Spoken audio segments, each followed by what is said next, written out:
하시는 치료자이신 하나님인 것을 잘 알면서도 그 치료자이신 하나님 앞에 내 삶의 문제, 내 영혼의 문제를 갖다 내어 맡기는 경우는 드물어요.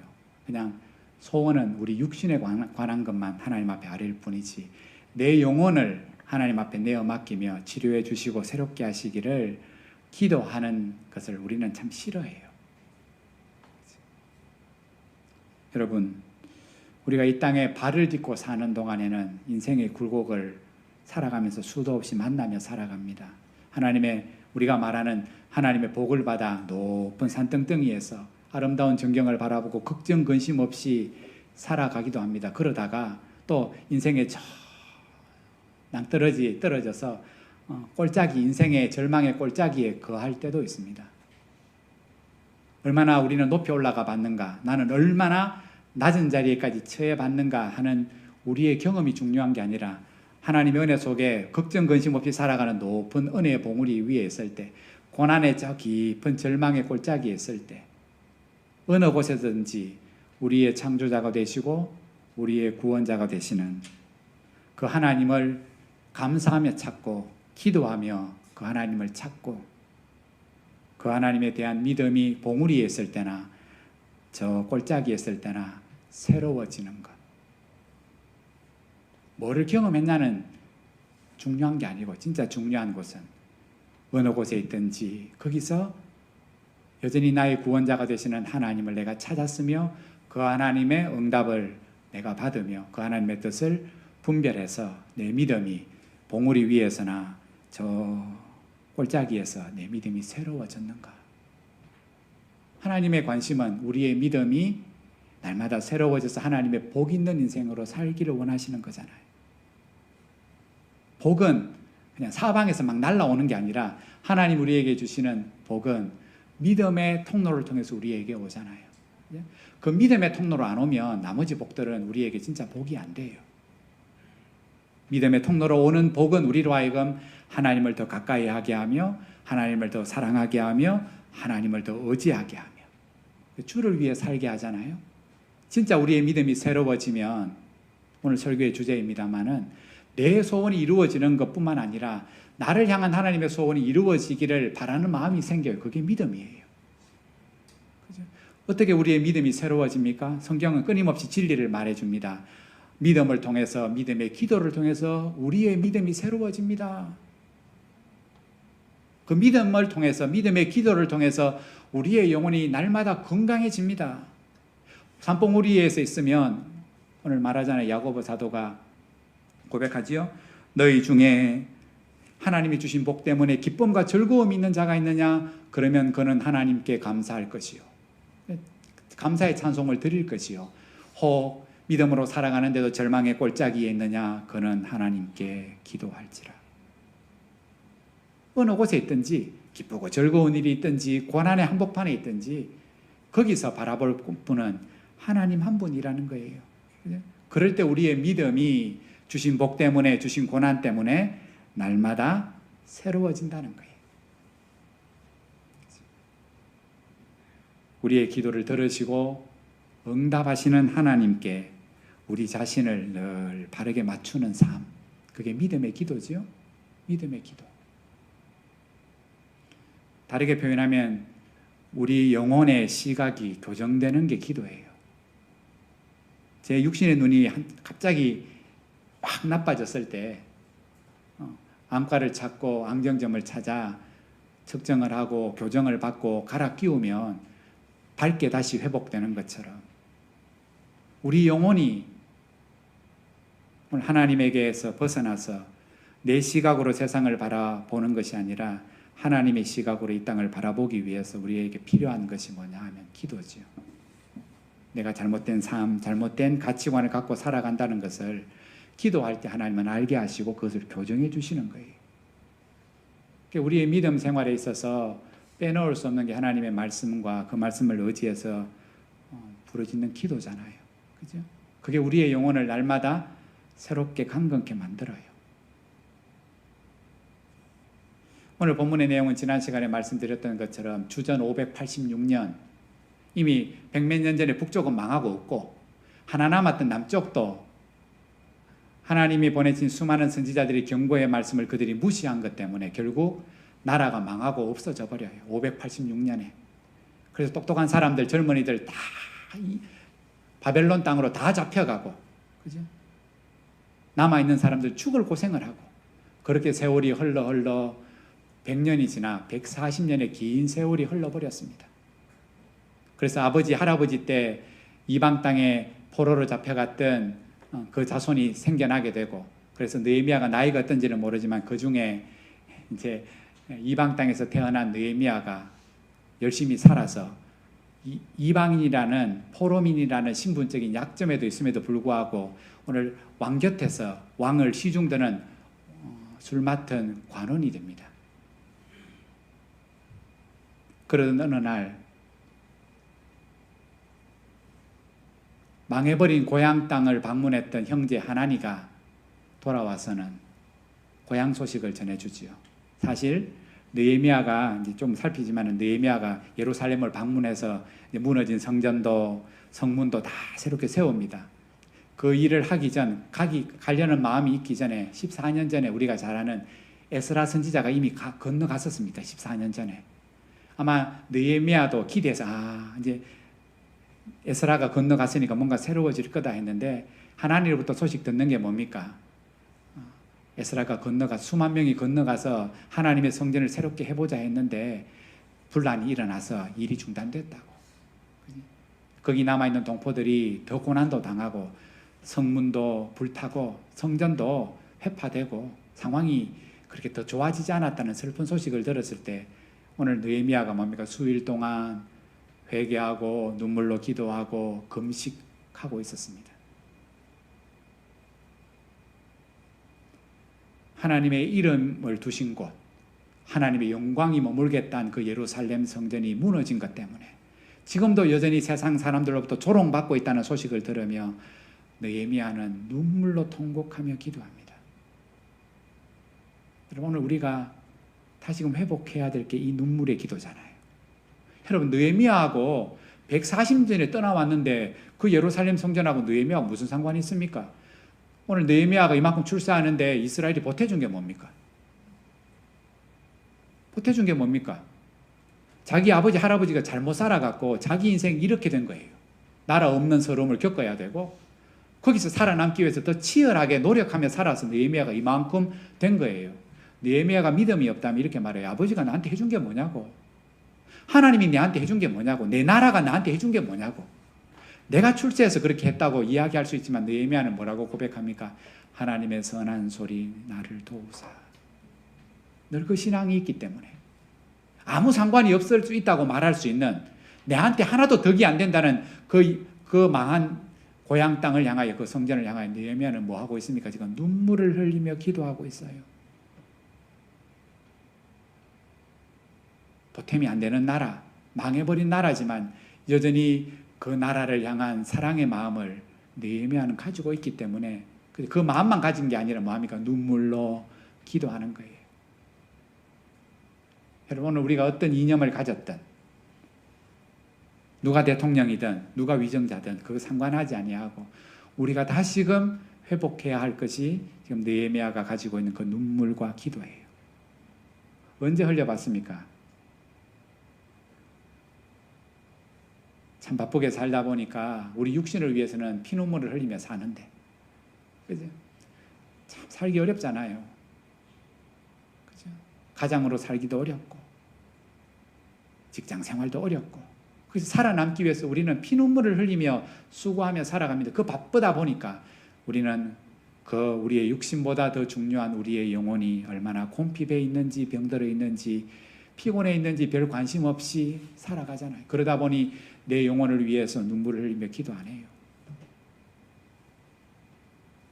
내 영혼을 위해서 기도 안 하다 보니까 내 자식을 위해서 기도 안 해요. 그냥 내 자식을 위해서 기도한다면 오늘도 건강하고 직장 생활 잘하고 공부 잘하고 좋은 대학 가고 결혼 잘하고 이 정도지. 내 자식의 영혼을 위하여 함께 믿음의 삶을 살아가는 하늘문교회 성도의 영혼들을 향해서 우리가 살아가는 지역과 이 땅과 함께 붙여주신 선교사님들, 그 모든 성도들, 영혼들을 향해 눈물의 기도를 우리는 많이 잃어버리고 살아가잖아요.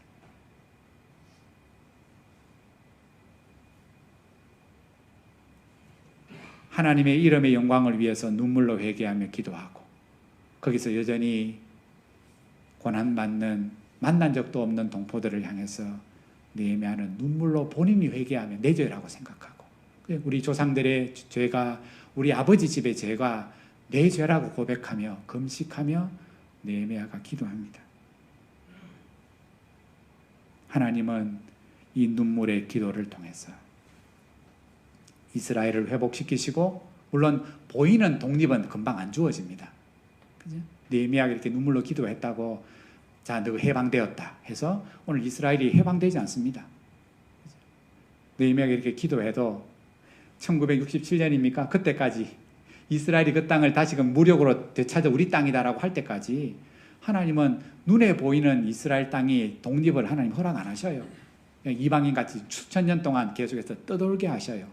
그러나 보이지 않는 하나님의 나라가 느헤미야의 눈물의 기도를 통하여 새롭게 시작되고 무엇보다 하나님의 구원의 역사를 하나님은 아무도 모르지만 느헤미야가 고향 소식과 예루살렘 성의 소식을 듣고 눈물로 기도하는 그 눈물의 기도를 통하여 하나님의 구원의 역사는 그렇게 시작하시는 거예요. 오늘 느헤미야서가 우리에게 보여주는 진리가 그거예요. 아무도 느헤미야에게 기도하라고 요구 안 해요. 느헤미야가 기도 안 한다고 누가 탓할 사람이 아무도 없어. 이미 나라는 망하고 없고 또 느헤미야가 기도한들 이스라엘이 금방 독립을 되찾거나 부흥의 역사는 일어나지 않아요. 그럼에도 오늘 느헤미야는 믿음의 눈으로 보고 있습니다. 하나님이 믿음의 한 사람의 기도를 들으시고 그죠? 하나님의 뜻대로 구하는 자를 통하여 하나님의 구원의 역사를 이루어 가신다는 것. 그러기에 누가 기도하나 하지 않나 원망하지 않고 본인이 하나님 앞에 무릎을 꿇고 기도합니다. 여러분 오늘 우리에게 다시금 회복돼야 할 믿음의 가장 중요한 것이 이 눈물이고 기도예요. 나이가 되니까 여러분 이게 눈물을 넣는 걸 가지고 다니는 눈에 넣잖아요. 그래서 건조해지니까. 뿐만 아니라 우리의 영혼이 얼마나 메말라 있지는 않는지. 내 영혼을 향한 눈물과 내 가정과 교회와 이 나라와 이 세상을 향한 믿음 안에서 흘리는 눈물이 있는가?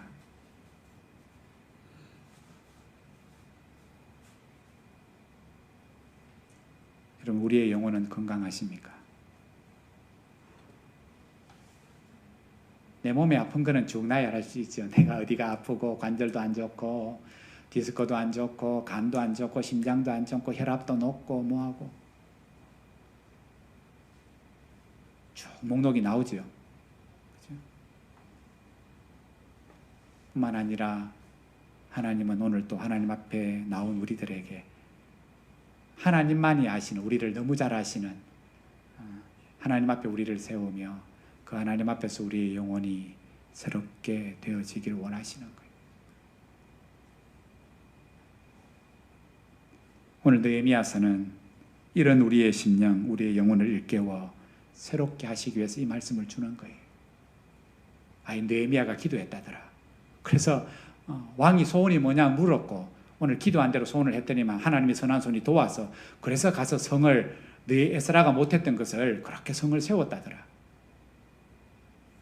하나님이 그거 이야기해 주시는 게 아니에요. 너희도 그래라. 오늘 느헤미야서 우리에게 가르치는 그가 성전을 세웠다 하는 것 그게 중요한 게 아니라 오늘 느헤미야의 심령이 하나님 앞에 어떠했고 이 느헤미야서를 통해서 그 느헤미야의 심령을 새롭게 하셨던 것처럼 오늘 우리의 영혼을 하나님이 새롭게 하시기를. 느헤미야는 그러면 그 영혼이 어떻게 새로워지며 늘 그 영혼을 건강하게 일깨우며 살 수 있었던가. 그 비결은 뭔가를 우리에게 보여줘요. 여러분 느헤미야서가 왜 13장으로 기록한 줄 이 이야기를 느헤미야가 왜 기록하는 줄 압니까? 첫째로는 함께 잡혀와서 100년이 흐르면서 우리가 하나님의 백성이라는 것, 그 정체성을 잊고 살아가는 동족들을 향해서 오늘 느헤미야서를 적고 있어요. 하나님이 이런 소식을 듣게 했다. 그래서 내가 이렇게 기도했다. 그랬더니 왕을 통하여 하나님이 이런 일들을 허락하셨다. 그래서 내가 가게 되었다. 그 걸음걸음마다 하나님의 선한 손이 도와주셨기 때문에 이 일들이 가능했다. 그래서 나라는 망하고 없지만 여전히 하나님은 살아계시고 믿음으로 부르짖는 기도를 하나님은 들으시며 하나님이 앞서가시며 이 일들을 예비하시고 준비하셔서 여전히 하나님의 구원의 뜻들은 이 땅에 이루어져 가는구나. 하나님은 살아계신 하나님이시구나. 오늘 수천 년이 지난 옛날 문서인 느헤미야서를 통하여 현대를 살아가는 오늘 우리들에게 오늘 하나님은 그 말씀을 우리에게 하는 거예요. 너희는 하나님의 백성이라고. 100년이 흐르면서 잡혀왔던 사람들이 바벨론의 페르시아의 문화에 그냥 뭡니까? 자기도 모르게 거기 흡수되어 살아가요. 우리는 뭐든지 익숙해집니다. 쉽게. 그죠? 제가 병원 생활 지금 성원이 때문에 종합병원 이제 3주째인데 3주가 되니까요. 익숙해져요. 처음에는 어디가 뭔지도 잘 모르고 안에 샤워를 해야 되는데 문도 안 잠그고 샤워도 하고요. 불이 어떻게 켜지는지도 모르고 어디에 뭐가 있는지 모르지만 3주가 되니까 이제 어디 가면 뭐가 있고 뭐가 필요할 때 누구에게 이야기를 하면 되고 알아요. 그러니까 이제 낯선 곳이 아니에요. 제가요 동산병원이 성서로 갈 때 제가 이랬습니다. 내가 저 갈 일이 있겠나 그랬습니다. 예전에. 내가 저 갈 일이 뭐 있겠노? 뭐 아무리 멀리 간들 내가 저 갈 일이 뭐 있겠노? 그랬습니다. 제가 그러고는 내가 버스 탈 일이 있겠나? 내가 지하철 탈 일이 있겠나? 제가 버스 얼마 요금도 모르고요. 그죠? 제가 처음 버스를 탈 때 승차권을 가지고 이 교통카드를 가지고 이렇게 되면 된다는데 어디가 될지 몰라가 기사한테 물었어요. 이거 기사님 어디 되면 됩니까? 내릴 때 또 어디 되라 하더라고요. 제가 동산병원에 가리라고 생각도 안 했는데 하나님이 지금 3주 동안 거기 머물게 하시고 지하철을 타게 하시고 버스를 타게 하시고 사람이 장담하지 말라는 거예요. 그러나 처음 겪는 일이지만은 그리고 세월이 흐르다 보면 익숙해지지만은 그 가운데 우리가 익숙해질수록 잊지 말아야 될 것은 걸음마다 하나님이 인도하신다는 그 하나님 우리는 뭐 해야 된다고요? 날마다 의지하며 신뢰하며 살아야 한다는 세속화, 세상을 닮아간다는 거죠. 포로로 잡혀와서 140년이 흐르며 유다에서 고향 땅에서 어떻게 예배했는지 절기를 어떻게 드렸는지 까마득합니다. 100년이 지났는데 코로나로 이제 거진 지금 1년 6개월이 흐르죠. 이런저런 형편으로 예배 못 오시는 분들 낯설 겁니다. 예배가 이제 그죠? 낯섭니다. 그죠? 어쩌면 집에서 영상으로 드리는 예배가 훨씬 더 익숙해져 있을 거고 분명한 것 한 가지는 TV 앞에서 드리는 영상의 예배가 처음보다는 못할 겁니다. 간절함도 못할 거고 절박함도 못할 거고 사모함도 못할 거고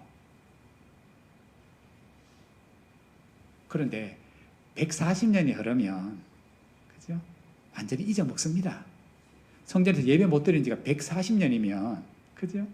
알아서 예배 드리는 상황이 되면 종으로 살아가는데 이방신을 섬기는 것 가운데서 살아가다 보니 숨죽여서 예배 드리다 보니 공식적으로 모여 예배하는 게 불가능했고 그 세월이 140년이면 그죠? 다 단순하게 다 빼쁘고 그냥 말씀 하나 보고 그렇게 기도하던 삶. 그 140년의 세월이 오늘 잡혀와서 포로가 되는 이 세대들에게 이미 그 이방 문화에 익숙하도록 만들어 버렸을 거예요. 오늘 그런 이 세대들에게 느헤미야가 이 편지를 적습니다. 여러분, 우리는 하나님의 백성입니다. 하나님을 신뢰하며 살아가야 하고 그 하나님의 응답하심과 인도하심을 경험하며 살아가야 할 하나님의 사람입니다. 그리고 돌아갈 것을 꿈꾸며 소망하며 살아가야 하나님이 여기서 영원히 살라고 우리를 부르신 것이 아닙니다. 하나님이 때가 되면 우리를 고향 땅으로 돌아가게 하실 것을 기대하고 소망하고 그래서 준비하며 살아가야 합니다. 여러분, 오늘 우리가 하나님이 부르시면 가야 되잖아요. 오늘 밤에도 가야 되고 내일 밤에도 가야 되고 성경은 끊임없이 뭐 하라고 말합니까? 깨어서 준비해라. 병원에 들어가기 전에 다 준비합니다. 뭐 필요한지. 그죠? 필요한지. 마찬가지로 우리가 들어갈 천국을 믿는다면 천국은 그냥 쑥 들어오는 게 아니라고 말하잖아요. 기름도 준비하고 등불도 준비하고 신랑을 맞이하기 위해서 신부의 옷도 깨끗하게 준비하고 깨어 있다가 신랑이 온다는 소리를 들으면 가서 맞이해서 그 잔치집에 들어가야 된다고. 오늘 마찬가지로 하나님은 우리들에게 늘 깨어 있으라고, 준비하고 있으라고. 주님이 이렇게 기도하셨잖아요. 우리를 시험에 들게 하지 마옵시고 다만 악에서 구하옵소서. 이렇게 기도해라. 얘들아, 그렇게 기도해라. 왜 주님이 이 기도를 가르쳤죠? 얘들아, 너희가 깨어서 하나님 앞에 기도하지 않고 방심하면 너가 금방 세상의 힘에 다 흡수된다. 너 그 믿음이 별거 아니다. 오래 믿은 거, 뭐 산에 가서 어떤 경험한 거, 그거 아무것도 아니다. 세상의 힘에 비하면. 여러분, 진짜 아무것도 아니에요. 뭐 불 받은 거, 예전에 불 받은 거, 뭐 세상의 유혹 앞에 그거 별거 아닙니다. 그거. 그죠? 그 큰 은혜지만은 오늘 주시는 하나님의 은혜를, 그 은혜를 늘 감사하고 그 하나님을 의지하는 믿음이 아니라면 세상이 우리를 끌어가는 힘은요, 받은 은혜보다 더 큰 거예요. 그래서 주님이 그렇게 말씀한 거예요. 시험에 들지 않도록 늘 하나님 앞에 기도해라. 그렇지 않으면 세상의 힘에 너희가 끌려간다. 그 세상의 힘이 무지막지하게 너희를 막 끌고 가는 게 아니다. 그러면 저항이나 하지. 끌려가는지 안 끌려가는지도 모르게 세상은 너희를 미혹한다. 우리 잠언서에 보면 끊임없이 미혹이라는 단어가 나옵니다. 매력적이대. 죄가 시커멓게 마귀같이 머리에 뿔 달고 날아오면 그거 다 조심한다. 그런데 마귀가 뿔 달고 그렇게 안 온다. 아름다운 기생이 총각 꼬시기 위해서 아름다운 옷을 입고 향수를 바르고 집에다가 좋게 꾸며 놓은 것처럼 그렇게 다가온다. 그래서 미혹되는 줄도 모르고 끌려간다. 내가 끌려가는 줄도 모르고 끌려간다. 그게 위험한 거다. 여러분, 미국에 아이오와주가 있습니다. 아이오와주. 저 북쪽에서부터 철새가 아이오와주에 옥수수를 많이 키우는데요. 매 가을이 되면요, 새들이 저 북쪽에서부터 남쪽으로 수만 마리의 새들이 옥수수 밭에 머물러서 쉬기 위해서 내려온대요. 그러면 추위가 점점점 밑으로 내려오잖아요. 그러면 이제 겨울이 좀 되면 새들이 출발해야 되는데 옥수수 밭에 가보면 수만 마리의 죽은 새가 거기 있대요. 왜 죽었냐 하면 추위를 피해서 내려와서 옥수수 밭에 옥수수를 쪼아 먹다가 배가 불러서 뭡니까? 추위가 조금씩 내려오는데 오늘 뭐 먹고 내려가야지, 내일 먹고 내려가야지 하던 새들이 고마고 추위 딱 때문에 고밤에 딱 잠들다가 어떤 시점에 추위 때문에 수만 마리가 동사에서 죽는다는 거예요. 그게 매년마다 반복된대요. 어리석게도 오늘만 먹이를 먹고 내일 내려가야지 하다가 추위 때문에 딱 죽는대요. 한 번만에 맹추위가 왔으면 얼른 놀라서 떠날 텐데 자기도 알지 못하게 추위가 조금씩 오다가 한계가 딱 돼서 떠나지 못하는 새는 다 죽는다는 거예요. 오늘 느헤미야서가 우리에게 그것을 경고해요. 그 유혹을 분별하고 그 유혹을 이겨내는 힘이 뭡니까? 사도행전에서 말하는 데오마이, 우리 자신을 강하신 하나님의 손에 붙여놓는 것. 느헤미야서는 지난 시간에 기도 첫 번째 봤죠. 금식하고 기도하고. 오늘 또 짧은 기도가 나옵니다. 하늘의 하나님께 묵도하고 기도하고. 기도가 12개 나와요. 느헤미야서는 기도로 시작해서 기도로 마쳐요. 근데 그 기도의 특징이 있어요. 12개가 소개되는 기도의 특징은 처한 어떤 문제를 해결하기 위한 기도보다, 해결해야 될 문제를 아뢰는 것보다 하늘의 하나님, 창조주 되신 하나님, 크고 두려우신 하나님을 먼저 주목하는 것이 느헤미야에서 소개된 기도의 특징이에요. 여러분, 오늘 우리의 기도의 특징은 뭡니까? 여러분, 내 기도를 녹음해가 딱 들어보시면 내 문제가 이건데 하나님 들어주십시오라고 아뢰는 게 우리 기도의 대부분이에요. 근데 느헤미야에서의 기도는 내 문제가 이겁니다라고, 내 문제가 이것이라고 하나님 앞에 아뢰는 것보다 기도의 특징이 뭐부터 먼저 시작하냐 하면 내 기도를 들으신 하나님이 누구신가에 대한 신앙 고백을 먼저 하고 기도가 시작돼요. 내 뜻보다 하나님의 뜻이 뭐지요? 라고 묻는 기도예요. 우리의 기도는 두 가지잖아요. 하나님 앞에 내 소원을 아뢰요. 오늘 일부 예배 때 제가 쪽지를 줬어요. 쪽지 하나를 주면서 이 종이를 적으면서 집에 가서 적어보시라고. 나의 소원 3가지. 이거 너무 쉽게 나올 거예요. 근데 밑에 나를 향한 하나님의 소원 3가지도 적어보시라고. 위에 3개는 칸이 모자라서 그렇지 어디 소원이 3가지만 되겠습니까? 30가지 적으라 해도 적을 게 많을 거예요. 나의 소원 3가지.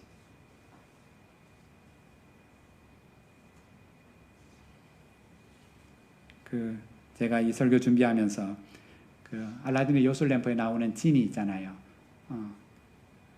저희 집에도 소원 램프가 있어요. 기가진이.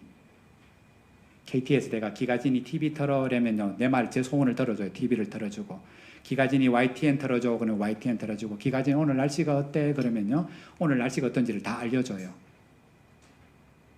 그 램프에서 나와 이름으로 진이를 지어놨는데, 그 요술 램프가 여러분에게 있다면 어떤 소원이 있습니까? 라는 것들을 묻는 것들이 인터넷을 제가 찾아봤더니 3가지 소원 중에 빠지지 않는 게 첫 번째 돈이더라고요.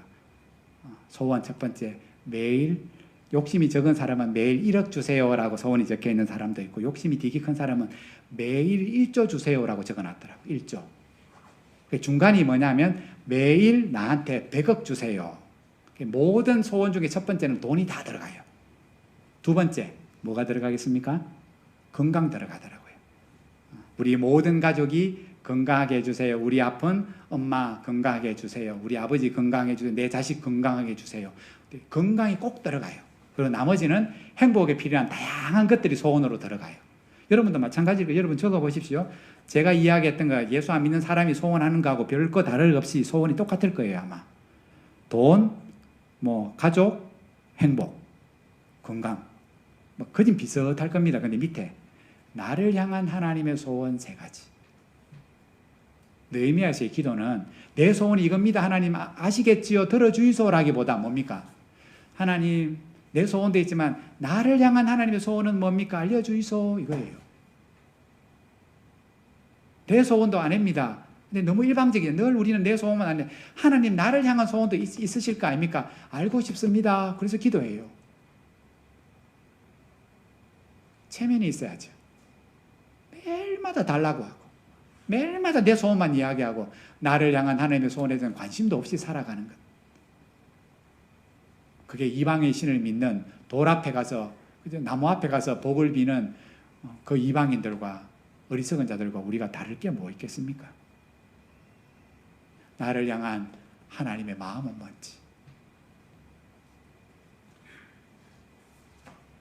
그 하나님이 오늘 느헤미야는 내 하나님이라고 말해요. 내 하나님. 이 말은 친하다는 거예요. 성경에 내 하나님이라고 말하는 사람이 딱 3사람밖에 없어요. 감히 하나님을 향해서 내 하나님이라고 말하는 사람은 딱 3사람. 모세, 다윗, 느헤미야. 아무나 하나님을 내 하나님이라고 할 수 없다고요. 그 말은 아주 친밀하다는 거예요. 이 관계가, 친한 관계가 하루아침에 된 게 아니라는 거예요. 오랫동안 유지되었다는 거예요. 내 하나님이여, 내 하나님의 선한 손이 도우셔서 이렇게 된 겁니다. 모든 영광은 다 하나님 때문입니다. 여러분, 오늘 1절은 이렇게 시작하잖아요. 제20년 니산월에 기스르월에 오늘 느헤미야가 고향 다녀온 사람 보고 4개월 전에 이 소식을 들었어요. 하나님의 성전이 다 무너져 있고 사람들도 고생하고 있다고. 오늘 그 세월이 4개월 흘렀다는 것을 1절은 우리에게 보여줘요. 그럼 4개월 동안 뭐 했습니까? 느헤미야가 뭐 했게요? 그때부터 하나님 앞에 금식하며 왜 하나님이 나로 하여금 이 소식을 듣게 하는지, 그죠? 뜻이 있을 거 아닙니까? 우연이 없잖아요. 왜 하나님이 하필이면 부담스러운 이 소식을 듣게 하는지. 지금 내 앞길도 힘든데, 내가 여기서 출세하고 더 높은 자리에 올라가는 것도 쉽지 않은데, 하나님이 갑자기 떠나온 지 140년이나 된 남은 나라하고 마찬가지인 거기 하나님의 성전과 만난 적도 없는 사람들이 고생한다는 소식을 갑자기 하나님을 통해 듣게 하시네요. 하나님이 왜 듣게 하시고 부담스럽게 하시는가? 여러분, 우리는 예배를 드리며 기쁨도 있지만 나가실 때 반드시 영적인 부담감을 딱 갖고 내려간다면 그게 분명히 하나님 앞에 드려지는 온전한 예배예요. 부담감 있어요. 있어야 되고. 내 영혼을 향한 부담감도 있어야 되고 교회를 향한 부담감도 있어야 되고. 여러분, 우리는 부담감 없이 편하게 신앙생활하고 싶잖아요. 그런데 성경 어디에도 예수를 믿는데 신앙적인 부담감 없이 살아간다, 신앙생활한다는 사람이 어디 있습니까? 그렇다면 그건 가짜 복음이에요. 가짜 복음. 오늘 느헤미야는 그 영적인 부담감을 갖고 지금 기도하고 있어요. 하나님이 나를 통해서 어떻게 하시려고 이 소식을 듣게 하시는가. 그러면서 뭡니까? 나름대로 혹시 나를 에스라 넘어서 14년이 지나서 나로 하여금 하나님이 소식을 듣고 나를 보내시려고 하시는가. 근데 나는 지금 내 마음대로 지금 오고 가고를 못하잖아요. 왕이 허락해야지 왕 곁을 떠날 수 있고 있을 수 있기 때문에 그것 위해서 나름대로 준비하고 내가 간다면 뭐가 필요할까. 그 성전을 무너지고 불탔다면 뭐가 필요할까 다 나름대로 준비하면서 기도하는 가운데 세월이 흘러 4개월이 지났고 기도하다 보니까 자기도 모르게 오늘 보면 뭡니까? 세 단어가 나오죠. 3번이나 반복해서 그 얼굴에 수심이 가득하더라. 왕이 알아본 거예요. 여러분, 지금 술 맡은 관원은 왕을 기쁘게 하는 게 직무예요. 술을 주고 왕을 기쁘게, 국정을 운영하는 일에 왕이 얼마나 힘들 때 오늘 느헤미야 하는 일을 그 마음을 기쁘게 하고 근심과 걱정을 없애주는 역할인데 그 역할을 해야 되는 오늘 관원이 그 얼굴에 수심 가득한 게 왕한테 들켜버린 거예요. 그래서 왕이 묻잖아요. 너 분명히 몸에 병이 없는데 왜 얼굴에 수심이 가득하냐. 분명히 너 마음에 근심이 있지. 오늘 그 소리를 딱 듣는 순간 오늘 느헤미야가 뭐라고 하면 크게 그가 두려워하여 이 말이잖아요. 그가 두려워하여. 늘 집에 어떤 일이 있든지 오늘 느헤미야의 할 일은 직장에 딱 가고 왕 앞에 딱 드는 순간 모든 근심이 없는 것처럼 뭐하는 늘 웃으며 살아가는 게 본인의 직무인데 지금 자기도 모르게 느헤미야가 무너진 성전, 하나님의 영광 이름이 사라진 거, 백성이 어려움을 당하다 보니까 늘 기도하다 보니 자기도 모르게 순간적으로 얼굴에 수심이 가득한 게 왕에게 들켜버린 거예요. 그래서 정직하게 말합니다. 왕이여, 내 조상들이 묻혀있는 그곳이 황폐해졌다는 소식을 듣는데 어찌 내가 기뻐할 수 있겠습니까? 그랬더니만 왕이 뜻밖의 반응을 보이잖아요. 뭡니까? 내가 무엇을 원하느냐? 소원이 뭐고? 라고 물어봅니다. 소원이 뭐냐고. 소원이 뭐고? 전혀 기대하지 못했던 답이었습니다. 왕이 갑자기, 그죠? 책임을 묻고 징계하기는커녕 벌을 내리기는커녕 느헤미야야 소원이 뭐냐고. 그죠?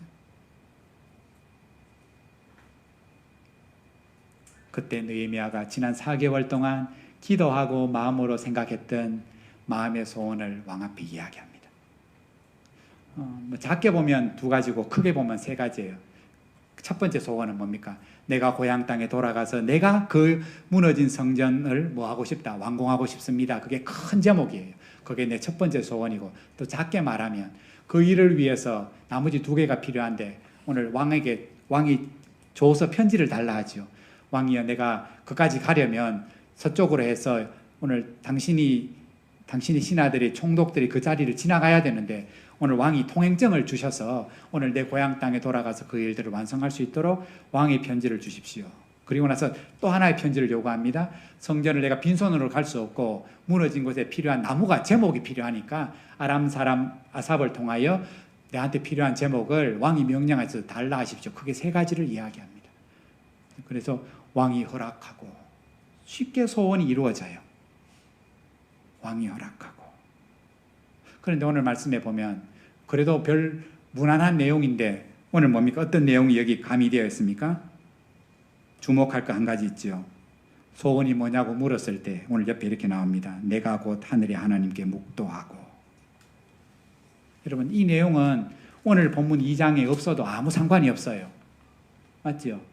문장이 이해되는데 이 문장이 없어도 아무 상관이 없어요. 내 소원이 뭐냐? 왕이여, 나는 돌아가서 왕이 허락하시면 성전을 짓는 거고 그게 필요한 이런 것들을 왕이 나한테 주시는 겁니다. 그러나 왕이 허락하고 이게 하나님의 은혜다, 하나님의 도우심이다, 아무 문제가 없는 은혜로운 구절인데 여기에 오늘 설교 제목 내가 곧 하늘의 하나님께 묵도하고가 딱 들어가 있어요. 여러분 주목해 보십시오. 내가 곧 하늘의 하나님께 묵도하고. 얼마 정도 기도했을까요? 묵도하고는 기도하고 해요. 마음으로 기도하는 거예요. 지금 마음으로. 어느 성전을 찾아가서 기도하는 게 지금 왕이 묻습니다. 왕이 너 소원이 뭐냐고 물었는데 왕이 잠깐만 이럴 틈도 없습니다. 지금 왕 앞에. 그죠? 내가 기도해보고 답하겠습니다. 아닙니다. 그냥 바로 그 순간에 답을 해야 되는데 짧은 시간 하늘의 하나님께 묵도하고 1분도 안 되는 기도였을 거예요. 소리 내는 기도도 안 되고 눈을 감을 수도 없을 거고 짧은 순간 왕에게 이런 소원이 있습니다라고 아뢰기 전에 짧은 시간 기도하는데 누구에게? 하나님, 하늘의 하나님께 기도하고 뭐를 기도했겠습니까? 그 짧은 시간? 아마 지난 4개월 동안 하나님 앞에 기도한 것들을 되새기며 하나님 종에게 은혜를 주사 왕의 마음을 감동하셔서 지금 왕에게 내가 아뢰는 이 소원이 이루어지게 하옵소서. 그죠? 그 기도했겠지요.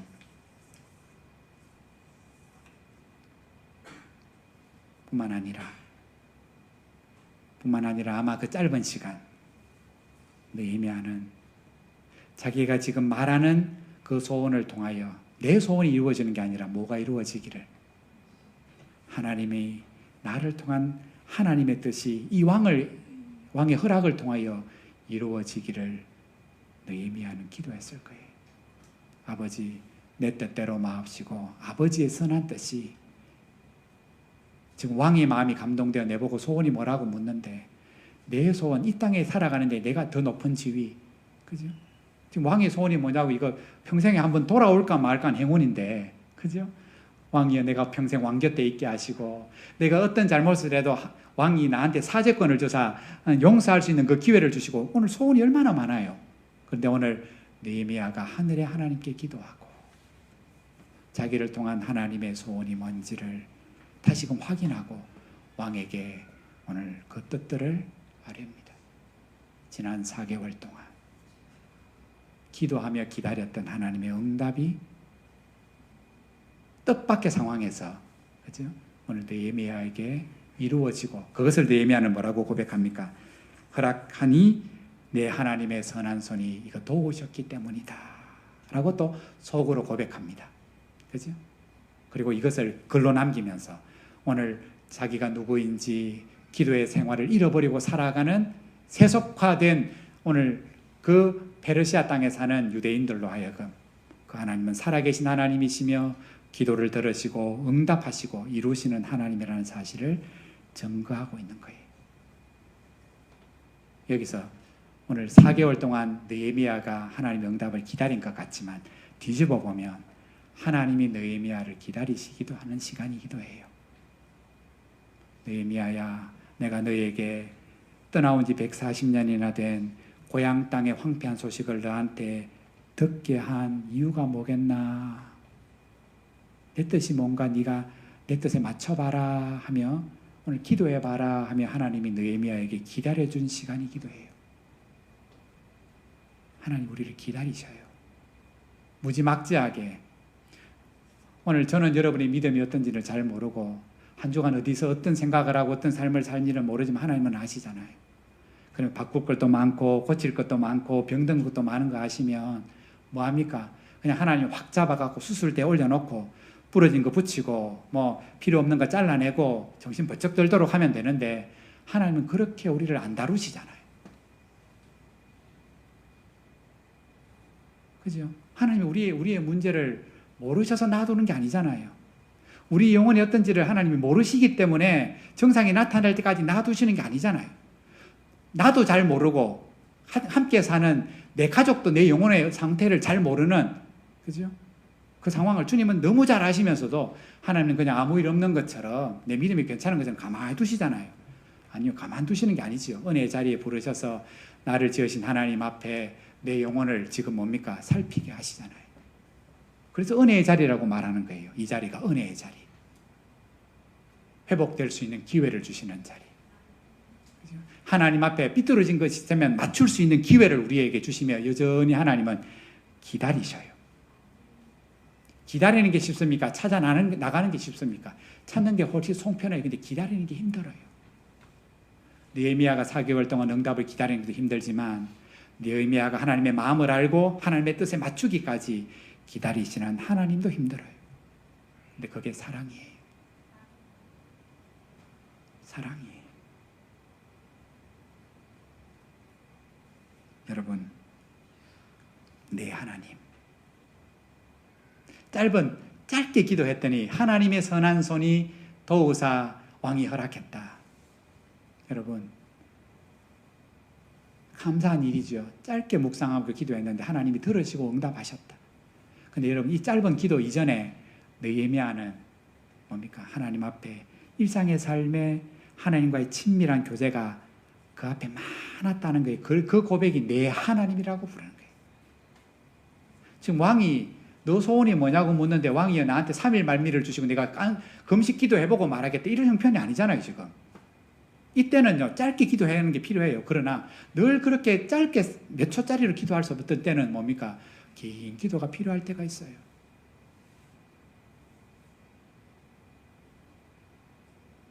관계가 깊어지기 위해서는 그만큼의 친밀한 시간들이 필요한 거예요.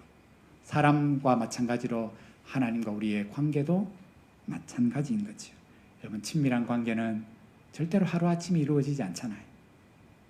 오늘 이 짧은 묵상의 기도가 하나님 앞에 응답되기까지 오늘 느헤미야가 하나님 앞에 드려진 긴 오랜 회개의 기도와 통곡의 눈물과 하나님의 뜻이 이루어지기를 바라는 소망의 기도가 있었기 때문에 그가 잠깐이지만 하늘의 하나님 앞에 묵도하고의 그 기도가 응답되어 오늘 그 소원이 이루어졌던 것은 그 짧은 기도 때문만은 아니라는 것을 우리는 잊지 않아야 합니다. 사랑하는 성도 여러분, 우리의 기도 시간은 하늘의 하나님, 선하신 하나님의 시각에 우리의 시각을 맞추는 시간이에요. 하나님 앞에 늘 삐뚤어진 것으로 바라보는, 내 시각으로 바라보고 세상의 관점으로 바라보는 우리의 어긋난 시각을 하나님 앞에서 다시금 교정받는 시간이 기도하는 시간이에요. 안 그러면 하나님 앞에 안 서면 내가 얼마나 삐뚤어져 있는지, 얼마나 내 영혼이 병들어 있는지 전혀 몰라요. 하나님의 음성을 들을 수 있도록 우리의 삶의 방향을 하나님께로 향하게 하고, 우리가 하나님과 시각을 마주칠 수 있도록 중간에 가리워진 모든 장애물들을 제거하는 과정이 뭐냐 하면 그게 기도하는 거잖아요. 그래서 우리의 기도에 가장 뭡니까? 감사가 들어가고, 그 다음에 뭐가 들어가요? 죄에 대한 회개의 기도가 들어가고, 그 다음에 우리의 소원이 들어가고, 하나님의 뜻이 나를 통해 이루어지는 기도, 교회를 향한 기도가 쭉 이어지잖아요.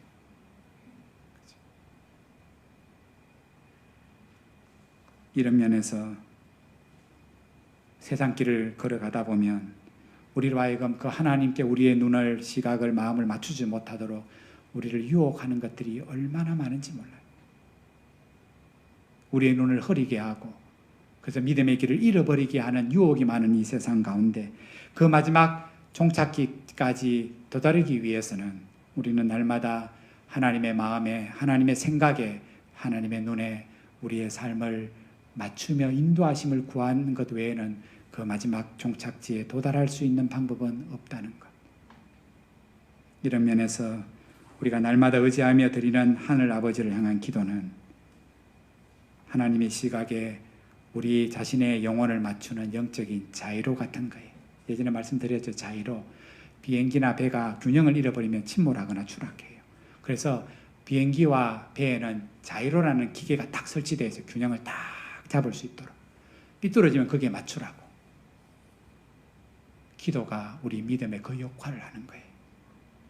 얼마나 삐뚤어져 있는지, 지금 삐뚤어져서 서서히 침몰하고 있는지, 그죠? 잘못된 방향으로 지금 날아가고 있는지 전혀 자각하지 못하는 어둔한 우리들에게 하나님은, 아니 느헤미야는 날마다 짧은 시간이 주어지면 그 짧은 시간에, 또 긴 하나님과의 교제의 시간이 주어지면 고향 땅을 향하여 하나님의 영광의 이름을 향하여 눈물로 기도하는 그 기도를 통하여 하나님은 그 눈물이 흐르는 곳을 향하여 하나님은 구원의 역사를 이루어 가셔요.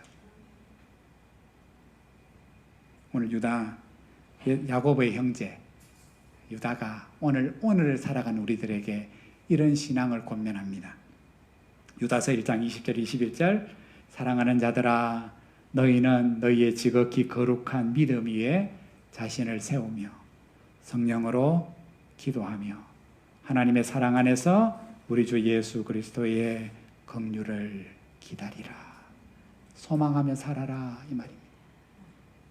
믿음 위에 반석 위에 우리의 믿음을 매일마다 세우고 성령으로 기도하고 그 하나님의 은혜와 긍휼을 기다리는 삶, 늘 우리의 심령, 우리의 영혼을 일깨워 기도하는 성도로 우리의 변화를 기다리며 은혜를 주시는 그 하나님을 날마다 우리도 눈을 들어 주목하고 바라보며 그 하나님과 날마다 친밀함을 더해가는 믿음의 성도들 다 되시기를 주의 이름으로 축복합니다.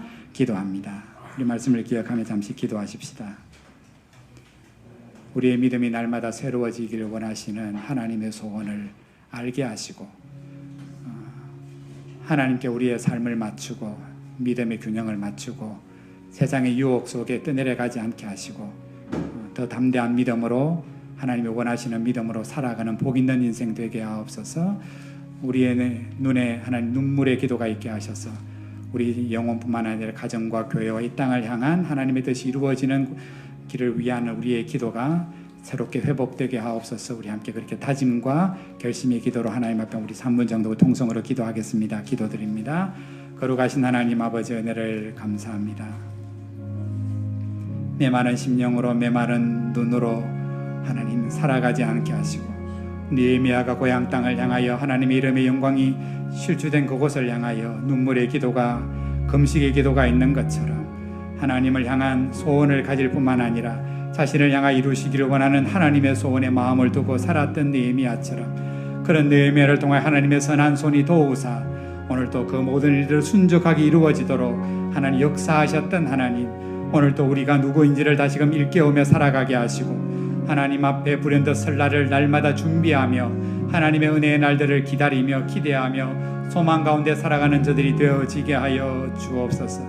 믿음 위에 너희 자신을 세우며 성령으로 기도하며 우리 주 예수 그리스도의 긍휼을 기다리며 살라고 소망하며 살라는 하나님 격려의 말씀처럼 이 한 주도 우리가 어떤 형편 가운데 있든지 하나님 높은 산등성이 위에 있든지 절망의 하나님 아버지 꼴짜기에 있든지 거기서도 어디서든지 하나님을 주목하고 하나님을 신뢰하며 하나님의 인도하심과 긍휼을 구하며 살아가는 믿음의 성도가 되게 하여 주옵소서. 그리하여 주를 향한 우리의 믿음이 날로 날로 새로워지게 하여 주옵소서.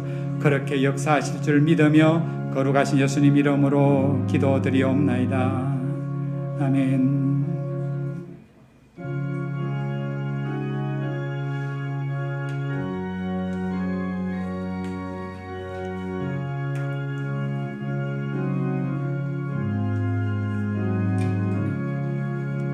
내 기도하는 그 시간 그때가 가장 즐겁다.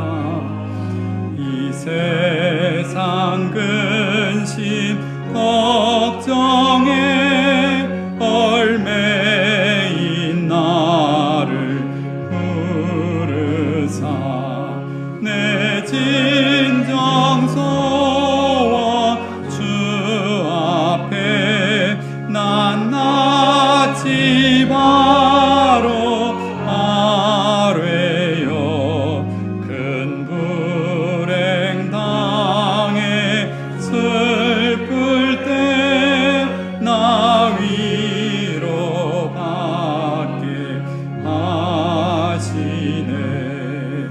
내 기도하는 그 시간 내게는 가장 귀하다. 저 광야 같은 세상을 끝없이 방황하면서 위태한 길로 나갈 때 주께서 나를 이끌어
온 마음을 세워 지내사 주 예수 친히 기도로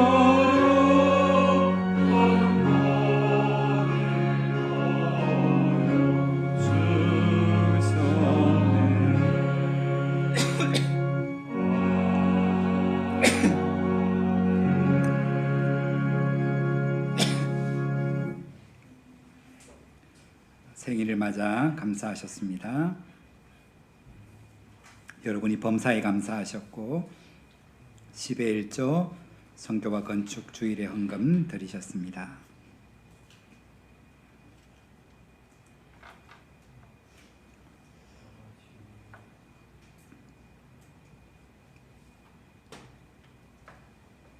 우리의 창조자가 되셔서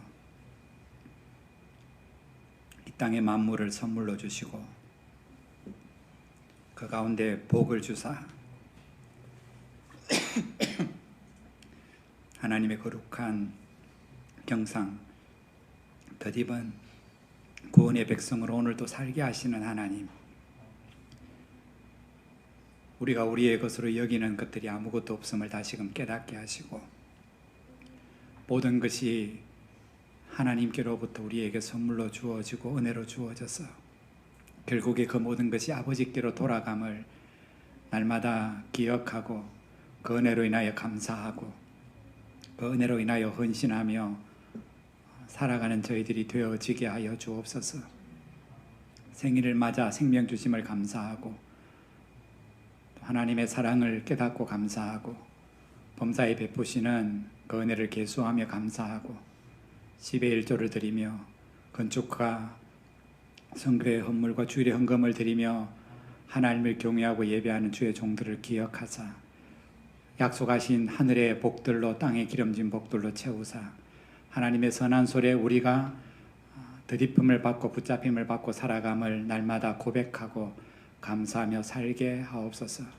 하나님의 은혜 가운데 한 주간도 지키심과 보호하심을 누리며 살게 하시고 그 은혜를 늘 찬송으로 또한 감사의 고백으로 세상 가운데 나타내고 전하며 살아가는 하나님의 모든 성도 되게 하옵소서. 감사합니다. 거룩하신 예수님 이름으로 기도드리옵나이다. 아멘. 광고 말씀드리겠습니다. 특별한 광고는 없고요. 아마 또 3주 정도 더 거리두기가 더 유지되는 것 같고 오늘 아침에 보니까 대구는 또 50몇 명이 넘게 또 확진자들이 나와서 조금 더 어지러운 것 같습니다. 건강에 또 유의하시고 특별히 또 우리 어른들을 위해서 더 많이 기도해 주시고 아마 어른들 중에는 우리 중부에 계시는 분들만 화이자를 맞으신 것 같은데 아마 이번 주부터 시작해서 또 어른들도 주사를 맞으시는 것 같은데 맞으시는 게 좋을 것 같아요. 그래서 또 우리 어른들도 주사를 맞으시고 또 건강 잃어버리지 않도록 그래도 기도해 주시고 교회 이제 입원하신 분들은 아무도 없이 나왔고 오늘 성훈이도 오늘 또 가퇴원을 했다가 다시 또 수요일 날 또 입원해서 2차 항암 마지막을 받습니다. 많은 분들 사랑으로 또 기도로 그래도 걱정해 주시고 염려해 주셔서 잘 견디고 있습니다.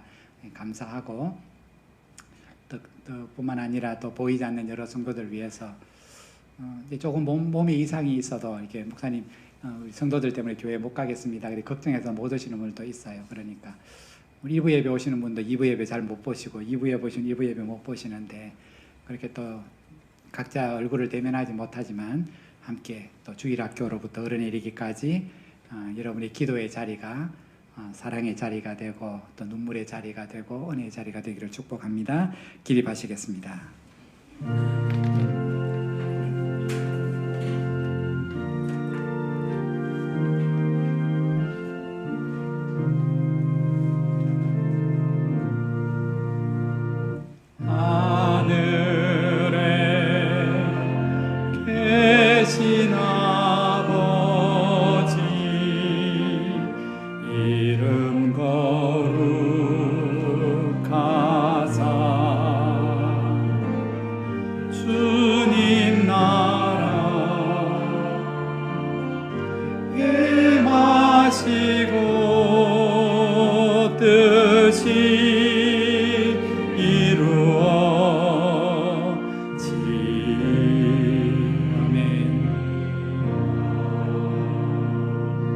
일용할 양식 주시고 우리들의 큰 죄 다 용서하옵시고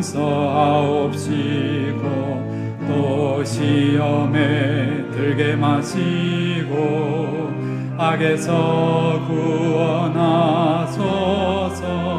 대개 주의 나라 주의 권세 주의 영광 영원히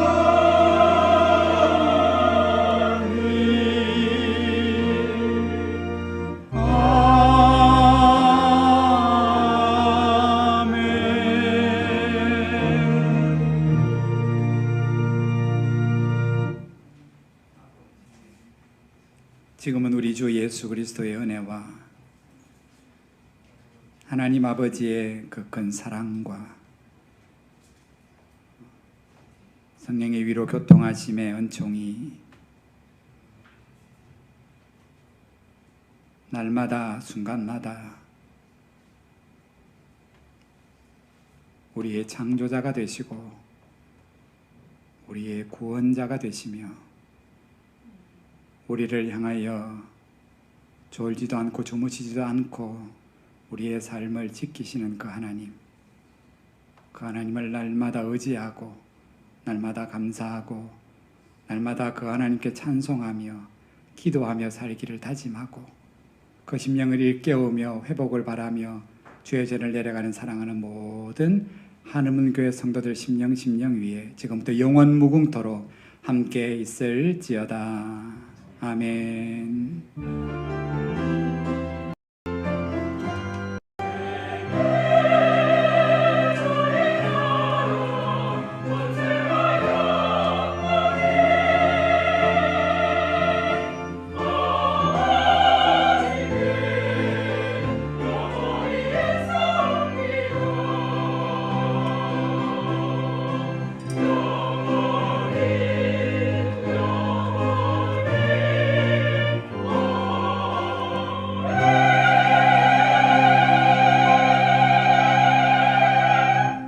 감사합니다.